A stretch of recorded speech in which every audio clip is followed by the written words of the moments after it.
Bir daha salam uşaqlar. Deməli biz bu videoda arxitektura mətninin izahına baxacağıq.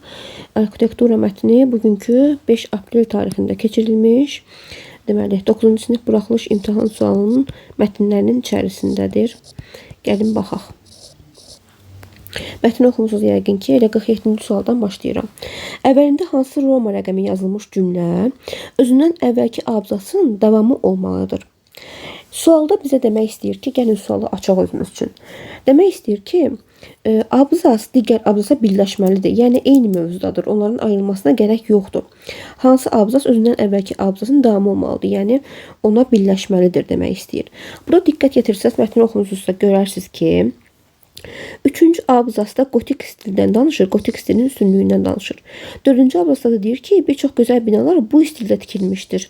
Gotik binalar üçün dar, iti uzlu tağlar, hündür tavanlar və pəncərələrdə vitrajlar xarakterikidir. Gördüyünüz kimi burada ikisində də gotik üslubdan danışılır və bir-birinin davamı kimi səslənir. Ümumiyyətlə biz bilirik ki, abzaslar yeni mövzu olanda, yeni fikirlər olanda yaranır. Burada yeni fikir olmadığına görə biz 4-cü abzası 3-cü abzasa birləşdirə bilərik. Yəni 4-cü abzas özündən əvvəlki abzasa birləşməlidir və cavab A variantı olacaq.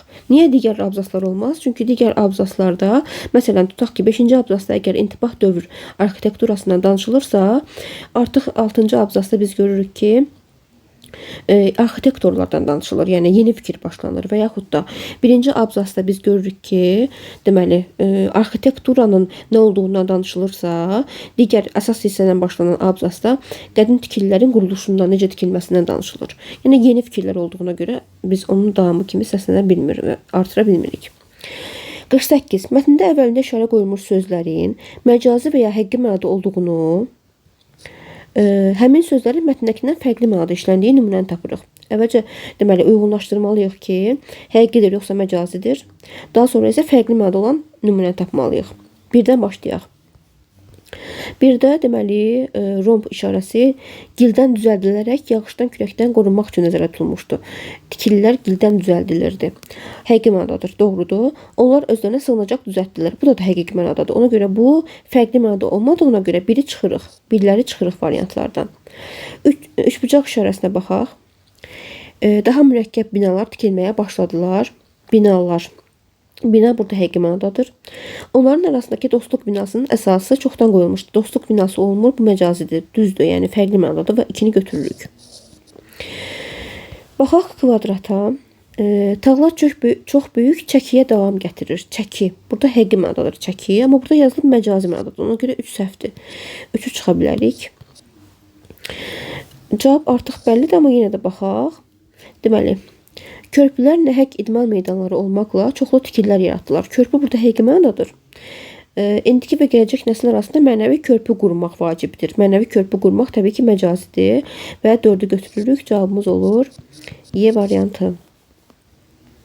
49. Sadə suallardan biridir. Mətndə nöqtələrin yerinə uyğun olan ifadəni müəyyən edin. Burada cümlədə deyir ki, tağlar çox böyük çəkiyə davam gətirir. Arxitektorlara böyük, möhkəm binalar qurmağa göstəriş verirdi, yox, nəzər yetirirdi, yox, ehtiyat edirdi, yox, söz verirdi, yox, imkan verirdi olacaq. Məntiqi uyğun olaraq budur. Cavab ona görə də B variantıdır. Mətndə üzərində rəqəm yazılmış ifadələr əsasında müəyyən edin. Bu sözlə əvəz edilə bilər, bu sözlə əvəz edilə bilməz. Deməli, burada arxitektorun əsas vəzifəsi binaları möhkəm, öz təyinatına uyğun yaratmaqdır. Öz təyinatına, öz quruluşuna uyğun yaratmaqdır. Bunu saxlayaq.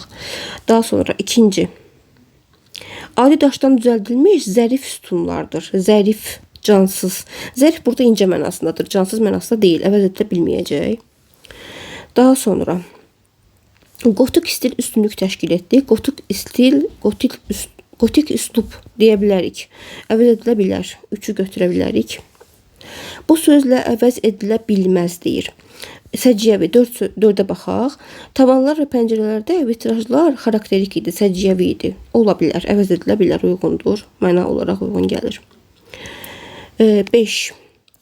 Deməli, İtaliyada 14-cü əsrin sonunda başlayan intibah dövrü arxitekturasında yeni istiqamətlər meydana çıxdı, yeni dəyərlər meydana çıxdı. Bu da istiqamətlər sözü dəyərlərlə eyni məna təşkil etmir. Yəni əvəz olunsa səhv olmuş olar. Ona görə də 5-i götürə bilərik. 3, 5. Arxitektorlar işləri sayəsində tanındılar. Burada sayəsində sözün əvəzinə ucbatından yazıb. Şolar, ucbatından sözü əsasən mənfi mənada işlənir. Sayəsində müsbət mənada işlənsə də, ucbatından desək, bu məntiqə uyğun olmaz cümləyə. Ona görə də ucbatından sözü əvəz edilə bilməyəcək və altına götürə bilərik. Cavab olacaq 3, 5, 6 A variantı. Mətni genişləndirə bilən cümlələrə əsasən uyğunluğu müəyyən edin. Giriş, əsas və nəticə hissəsinə uyğun olan artırıla bilən cümlələri müəyyənləşdirməliyik. İnsanların istirahət və fəaliyyəti üçün tələb olunan məkan mühitini əmələ gətirən bina və qurğular memarlığın əsasını təşkil edir. Bu cümlə bizə memarlıq haqqında məlumat verir. Yəni memarlığın nə olduğu haqqında məlumat verir. Memarlığın nə olduğu haqqında da ilk hissədə, yəni giriş hissəsində danışılır. Arxitektura haqqında, memarlığın nə olduğu haqqında. Deməli biz A variantını 1-ə aid edə bilərik. 1A. Fransada əsası qoyulan möhtəşəm və vahiməli görünüşü ilə fərqlənən, vahiməli görünüş dedikdə artıq aydın olur bizə məncə. Fərqlənən bu stildə Almaniya, Çexiya, Avstriya və İngiltərədə kilsələr tikilməyə başlandı. Adətən vahiməli görünüş deyəndə gotik stil nəzərdə tutulur və gotik stil 3-cü abzasdır. Yəni əsas hissədə nəzərdə tutulduğuna görə 2-ni B-yə yaza bilərik. Təkrarsız estetik zövqə malik olan belə məşhur arxitektorlar sifarişçilərin tələbini həmişə əsas götürərək bu gün də işlərini yüksək səviyyədə yerinə yetirirlər. Burada arxitektorlardan danışılır. Arxitektorların işlərini yüksək səviyyədə görməsindən nəticə hissəsinə danışılır. Deməli, C variantı 3-ə uyğun gələcək nəticə hissəsinə. 1A, 2B və 3C olacaq. Həmçinin inşaat incəsənətidir. Gözəllik qanunu əsasında formalaşan yaradıcılıq növüdür. Nə yaradıcılıq növüdür, yəni nə inşaat incəsənətidir deyə bilərik. Təbii ki, bu arxitektura sənətindən söhbət getdiyinə görə D-ni biz giriş hissəyə aid edə bilərik. 1AD olacaq. 16-cı əsrin sonlarına qədər davam edən bu dövrdə mürəkkəb və asimetrik cizgilər dəyişdirildi və nizamlı sütunlar qövs şəkilli tağlarla əvəz olundu deyir. 16-cı əsrin sonlarına qədər davam edən, deməli 14-cü əsrin sonundan başlayan intibah dövrü arxitekturasından danışılır. 16-cı əsrin sonuna qədər davam etmişdir deyilə bilər. Ona görə də bu əsas hissəyə uyğun gələcək və Y variantını biz 2-yə yazacağıq. 1AD, 2B, 3C cavabımız B variantı olacaq. 52. Mətnə əsasən cədvəldəki uyğun fikirləri müəyyən edin. Mətndə bu haqda məlumat var, mətndə bu haqda məlumat yoxdur. Hər dövrün memarlıq üslubu özünə məxsusluğu və rəngarəngliyi ilə seçilir. Həqiqətən də bu belədir. Çünki burada hər əsrə uyğun üslublardan danışılır ki, fərqli-fərqli üslublar öz əksini tapırdı, əsas təşkil edirdi.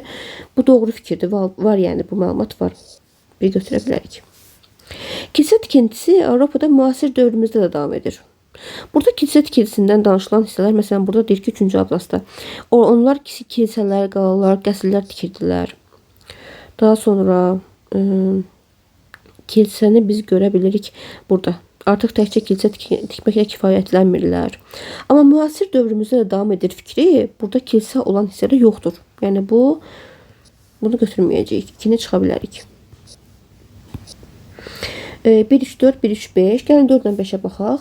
Ənənəvi binalardan fərqli olaraq müasir tikililərdə daha çox şüşə materiallardan istifadə olunur. Müasir tikililərdə şüşə materialından istifadə olunmasını mətni oxuyanda görmürük. Yəni ümumiyyətlə şüşədən istifadə olunması haqqında məlumat yoxdur. Müasir tikililərdə yoxdur, yəni bu. Mətndə bu haqqda məlumat yoxdur. 5-ə baxaq. Avropa arxitekturasının əsasının qoyulması eramızdan əvvələ təsadüf edir. Bu var. Çünki burada deyir ki, Avropa arxitekturası bizim eradan əvvəl 7-ci əsrdə qədim Yunanistanda yaranmışdır. Bu fikir var. 5 olduğuna görə bunu götürməyəcəyik. Burada məlumat yoxdur hissəsindən 4-ü götürə bilərik. Deməli 1-3-4 cavabımız D variantıdır. 53. Mətndə tünd qara hərflərlə verilmiş söz hansı cümlədə kontekstdəki mənasında işlənmişdir?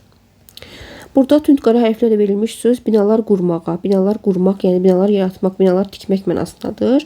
Qurmaq sözünə diqqət yetirək ki, mətndəki mənasına işlənsin. Burada deyir ki, sülh danışıqları aparmaq, qarşı tərəflə dialoq qurmaq. Dialoq qurmaq da binalar qurmaq eyni mənada deyil, yəni kontekstdəki mənasına uyğun deyil. Döyüşçülər düşmən hücumunun qarşısını almaq üçün sədd qurdular. Əskər gələcəyi düşünür, xəyalda planlar qururdu. Plan qurmaq təbii ki, məcazidə heç uyğun gəlmir. Koroğlu dəlillərlə Çənlibelə qayıtdı və yeni məclis qurdu. Məclis qurmaqla bina qurmaq eyni mənada deyil. Saatı qurduqdan sonra başını yastığa qoyub rahat yuxuya getdi. Saatı qurmaqla bina qurmaq eyni deyil. Bina qurmaq, bina tikmək, bina yaratmaq mənasında olduğuna görə burada sədd qurmaq, sədd tikmək, yaratmaq mənasındadır və cavab olacaq B variantı. 54. Cədvələ əsasən uyğun fikirləri müəyyən edin.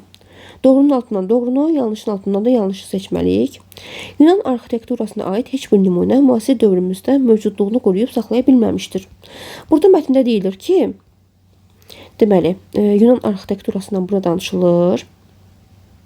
Burada deyir ki, qədim Yunan arxitekturasının bəzi nümunələri bizim günlərə qədər gəlib çatmışdır.